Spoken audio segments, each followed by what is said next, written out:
Boas pessoal, eu sou o Pedro e sejam bem-vindos a mais um vídeo. Hoje estamos aqui para mais um Viciado Comenta e meus caros amigos. Hoje quero falar com vocês em relação à U. Pois é, temos notícias em relação à U, a marca low cost da NOS, que foi lançada em 2020 como sendo a primeira marca 100% digital que vinha para simplificar o acesso, neste caso dos clientes, aos serviços de telecomunicações, nomeadamente serviço móvel, com toda uma ideia planeada, pensada no eSIM, pensada na facilidade de subscrição, etc. e tal. Foi utilizada como marca de combate a partir do ano de 2024, mais precisamente final, último trimestre de 2024, quando viu a entrada da Digi derrompante no nosso mercado, que não foi assim tão derrompante quanto isso, mas borrados de medo com a presença da própria Digi, decidiram, assim como a Mel e também a Vodafone, colocar estas marcas no meio das trincheiras, no sentido de tentar de alguma maneira estancar a sangria que viria a ser a entrada da Digi em Portugal. Ora bem, a U nessa altura lançou o serviço, o terceiro serviço que lhe faltava, nomeadamente a questão da televisão. Portanto, a determinada altura, mesmo antes de termos a Digi em Portugal, a U já concentrava em si os serviços móveis e também a internet fixa, e nesse final de ano lançou o que seria a UTV, e a mesma coisa aconteceu nas outras. Portanto, quando eu estou a falar de uma, estou a falar de todas em simultâneo, porque vocês já sabem que o elemento espelho está sempre presente nestes três tarolas, como eu lhes chamo aqui carinhosamente. Ora bem, assim sendo, uma das maiores dúvidas que nós temos é precisamente como é que vai sendo o comportamento destas marcas brancas ao longo dos últimos meses. Porquê? Últimos meses, últimos anos já. Porquê? Porque, como sabem, a Anacom não divulga os dados de forma separada entre aquilo que são as marcas brancas e aquilo que são as marcas principais, vamos dizer assim, ou seja, é tudo englobado no mesmo bolo, nas cotas de mercado, e nós não sabemos verdadeiramente qual é a dimensão. Porque o que é que está a acontecer aqui? Nós, que somos alguém que temos, somos pessoas que temos interesse em ver a Digi crescer até por forma de castigo por aquilo que fizeram a este mercado, estas três operadoras ao longo de anos a consertar preços e a fazer um conjunto de práticas que eu considero erradas, na minha opinião, e que muitos de vocês aqui também. O que nós queremos perceber é quais é que são os verdadeiros impactos e qual é que é o verdadeiro crescimento destas marcas, porque em grande parte elas estão a canibalizar-se. Ou seja, o que está a acontecer é, estas marcas estão a crescer à boleia da presença da Digi. Muitas das vezes a Digi não cresce, mas estas marcas crescem e pressionam diretamente as margens destas empresas. Obviamente que os CEOs das três principais operadoras não são parvos. E, portanto, já estão a organizar um modelo de negócio de maneira a que, do ponto de vista do relatório e contas, enquanto global, enquanto grupo, isto não se faça sentir. Portanto, para isso é necessário alargar o horizonte do negócio, vamos dizer assim. Portanto, temos cada vez mais aquilo que é a expansão destas operações para fora daquilo que são as telecomunicações, porque de facto neste mercado em particular a receita vai cair, e vai cair inevitavelmente, seja por via da pressão da própria Digi, que leva a que clientes saiam, seja por via da pressão das suas próprias marcas brancas, que têm um average revenue per user, o chamado ganho por utilizador, muito mais baixo, não é? E portanto nós sabemos que, a nível do relatório geral, se formos ver o relatório, estas operadoras vão fazer de tudo para equilibrar e para não terem resultados negativos. E, portanto, seja por via da redução de investimentos, seja por via da aceleração de outros modelos de negócio, eles vão sempre tentar alavancar as coisas. Agora, há uma coisa que é inegável, quanto maior for o crescimento das marcas brancas, maior será a percepção de que as marcas principais estão a sofrer um duro golpe via Digi, ok? Portanto, espero ter-me conseguido fazer mais ou menos explicar isto. Portanto, saiu aqui uma notícia que está no Negócios Premium, que eu subscrevi para ler esta e outras notícias também, mas que tenho por hábito não partilhar aqui na tela as notícias subscritas, porque senão depois também parece mal, né? Quer dizer, se querem ler pagam, mas eu claro vou dar aqui sempre as minhas notas, porque eu já li. Mas pronto, portanto, basicamente sai então nesta notícia, onde vocês conseguem ter aqui a percepção mesmo sem pagar, que a U continua a crescer e já vale 12% dos clientes da NOS. A operadora mais barata da NOS tem vindo a ganhar tração no número de clientes, chegando agora a uma base de 12% destes, e isso influencia a average revenue per user, que está em queda, impactando os ganhos gerais. Sobre novas aquisições, Miguel Almeida diz que a empresa está compradora, mas ou seja, isto aqui não é tão irrelevante para a nossa análise, poderemos falar sobre isso mais à frente. Ora, muito bem. Então, se vocês tiverem a oportunidade depois de fazer aqui a subscrição, vão perceber que aquilo que Miguel Almeida falou foi que o facto de o estar a crescer está a impactar diretamente, ou neste caso, as receitas da própria nós, ok? É dada aqui uma referência àquilo que foi também a comunicação que Miguel Almeida teve em relação à U, mas entre janeiro e junho de 2025, em que dá conta de que a U continua a ter um peso significativo e continuamos a vê-la a crescer e isto acaba por fazer com que, pelo facto de ter os preços mais baixos, puxa a receita para baixo e na altura estávamos a dizer que a U ainda não tinha 10% da cota de clientes da própria nós, ok? Acontece que em pleno 2026, portanto sensivelmente um ano após estas primeiras declarações, a U cresceu mais 2% e neste momento representa 12% dos clientes da nós. Quando se fala em 12% dos clientes, nós temos aqui uma dupla interpretação. Porque não é, no meu entendimento, não está 100% claro, mas é o entendimento que eu tenho, 12% dos clientes é 12% das unidades geradoras de receita. E não, eu sou um cliente, mas eu represento várias unidades geradoras de receita, ok? O cliente é uma coisa, o número de serviços é outra. Portanto, se nós formos olhar isto pelo prisma dos serviços, ou seja, das unidades geradoras de receita, nós precisamos de ir olhar a qual é que é a verdadeira dimensão da nós, antes de percebermos qual é que poderá ser a dimensão verdadeira da U. Por esse motivo, eu estou aqui no relatório mais recente da própria nós, divulgado em relação ao segundo trimestre de 2026, onde nós conseguimos perceber aqui que, relativamente às unidades geradoras de receita totais, a nós tem hoje sensivelmente 10,9 milhões de serviços, ok? Isto é uma leviandade, porque significa que a nós representa praticamente 11 vezes a dimensão da Digi. Portanto, para vocês terem mais ou menos a noção, e a Mel ainda é maior, portanto, para vocês terem essa noção do que significa uma operação desta dimensão que a nós tem. Portanto, estamos a falar de, grosso modo, 11 milhões de serviços, sendo que, a nível, por exemplo, dos serviços móveis, vocês percebem que são quase 5,7 milhões, com especial enfoque à queda dos pré-pagos, ao crescimento dos pós-pagos. Portanto, há todo aqui essas leituras que poderão ser feitas, mas não é o relevante para aqui. Ou seja, se a nós neste momento representa sensivelmente 11 milhões de serviços, dizer que a própria U tem sensivelmente 12% destes serviços, isso significa que a U estará sensivelmente à volta de 1,2, 1,3 milhões. Portanto, isto leva-nos a tentar fazer uma comparação de qual é que será a verdadeira dimensão da U face àquilo que é a dimensão da Digi. Eu recentemente, há cerca de 2 meses, foi a última vez que saíram dados relativos à Digi, antes de estar a sair agora os mais recentes também, nós tínhamos verificado aqui neste viciado ponto crítico que a Digi estava à beira de 1 milhão de unidades geradoras de receita, ou seja, 1 milhão de clientes, vamos dizer assim, sendo que eram 507 mil no móvel, 173 mil na internet fixa, 140 mil na Digi TV e 85 mil na voz. E portanto estávamos com 905 mil. Se nós fizermos uma comparação direta entre aquilo que são os 905 mil da Digi e o 1.2 a 1.3 milhões da U, isto dá-vos mais ou menos uma ideia da verdadeira dimensão das marcas brancas, ok? Estamos a dizer que a U, à data, tem mais do que a dimensão da Digi no geral, sendo que a Digi não só tem toda aquela parte da absorção de clientes que veio da novo, como também os ganhos que entretanto já teve. Portanto, isto mostra-vos bem a verdadeira dimensão do impacto disto. Isto não significa que a U já não tivesse uma dimensão para trás, porque naturalmente tinha, e eu não tive acesso a esses dados, mas naturalmente tinha. Mas a aceleração de 2% ao ano é muito significativo, porque estamos a falar que a U rapidamente, se continuarmos a ter uma verdadeira propagação, porque recordo-vos que estas marcas brancas não estão disponíveis em todo lado,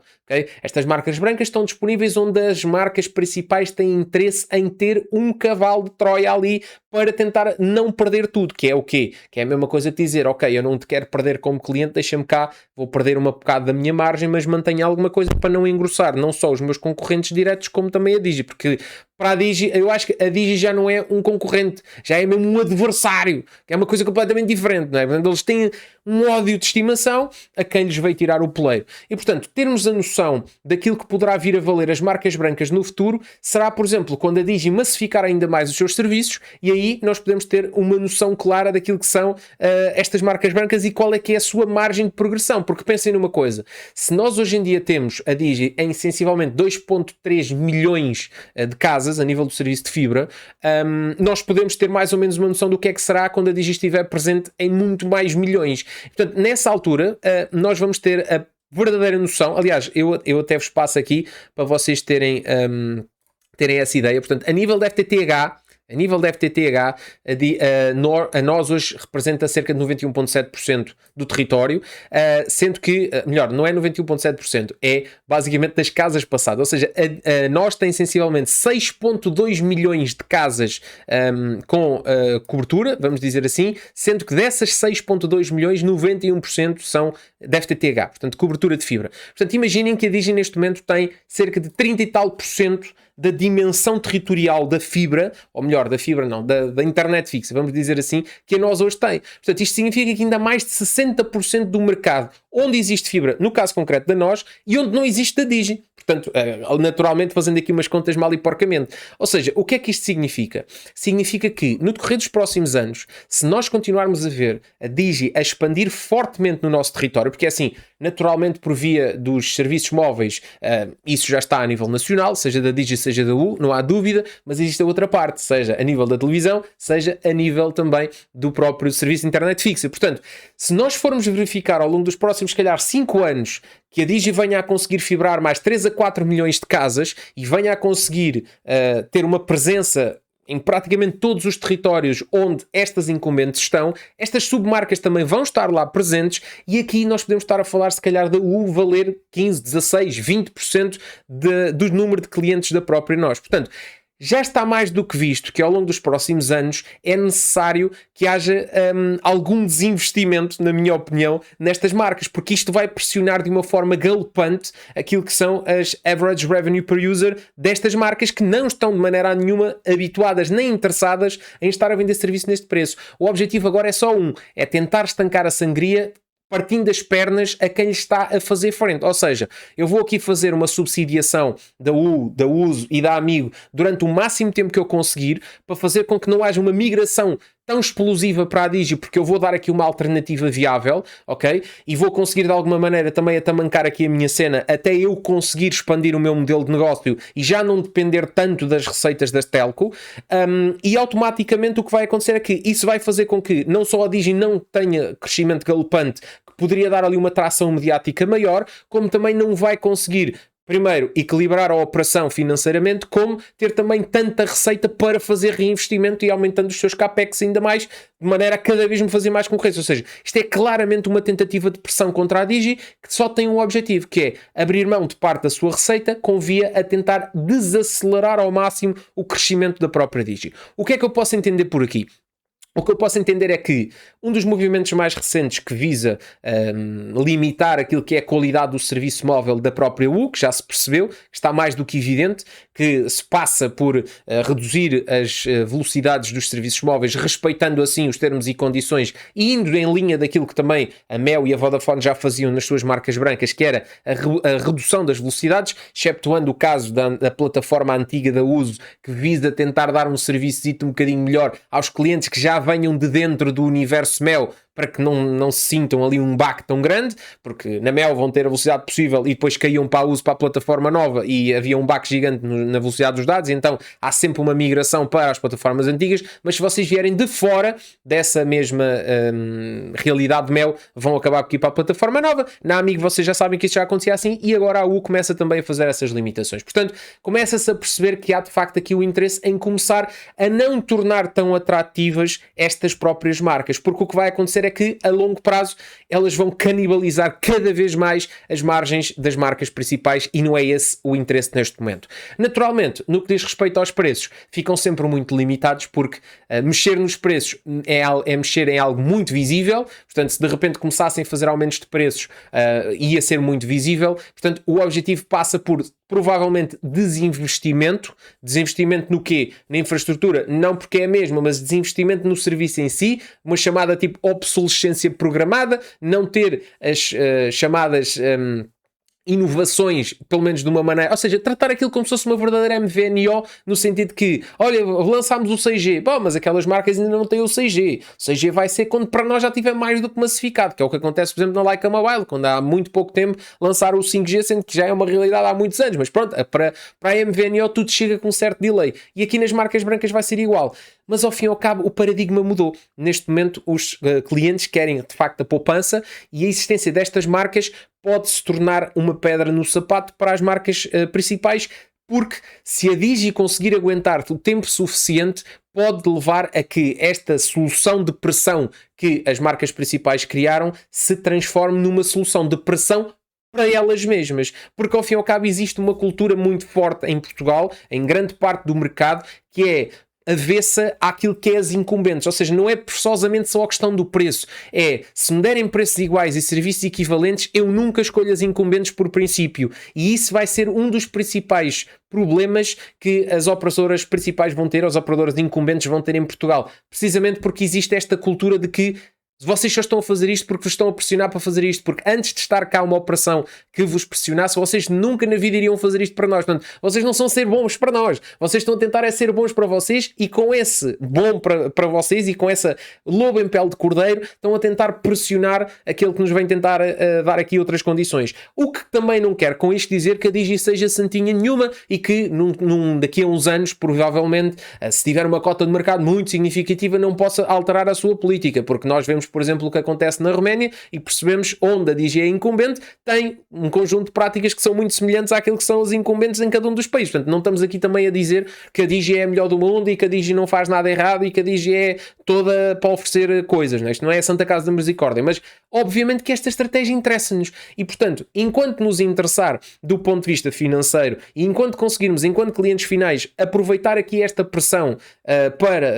ou melhor, este momento de mercado pressionado para pouparmos muito dinheiro, eu acho que está na altura. E, portanto, é muito relevante perceber que, de facto, a U já vale 12%, e eu não duvidava que a curto prazo, diria eu, nos próximos 3, 4 anos, víssemos este número a engordar significativamente, principalmente se a Digi continuar a expandir-se no mercado e se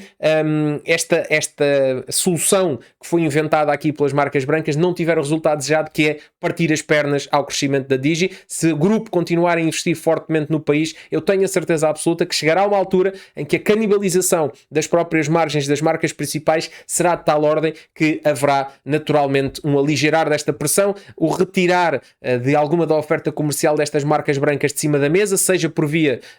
da retirada mesmo da oferta, seja por via do aumento de preços para desacelerar essa alternativa, porque ao fim e ao cabo esta alternativa existindo é sempre uma alternativa equivalente do ponto de vista do serviço, para aqueles que olham para as coisas pela via básica do serviço, vamos dizer assim, e acaba por ser muito difícil tu não escolheres mudar para estas marcas, porque se tu estás na NOS e tens a cobertura da U e utilizas o serviço na ótica do utilizador de uma forma básica, não há nada que a U te vá fornecer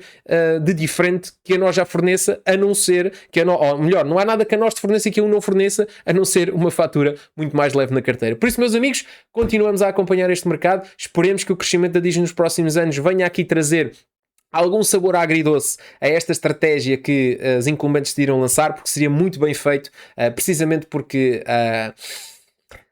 quando nós temos a escolha entre o original e a cópia, normalmente nós preferimos o original. E isto aqui é claramente uma cópia, e até aquela nojeira que é lançada quando a Digi lança o canal não sei quê, e eles vão a correr no mesmo dia lançar também para as redes sociais informação que passaram também a ter o canal não sei quê. É só uma nojeira completa que simplesmente é comer-nos os lados da testa, e espero acima de tudo que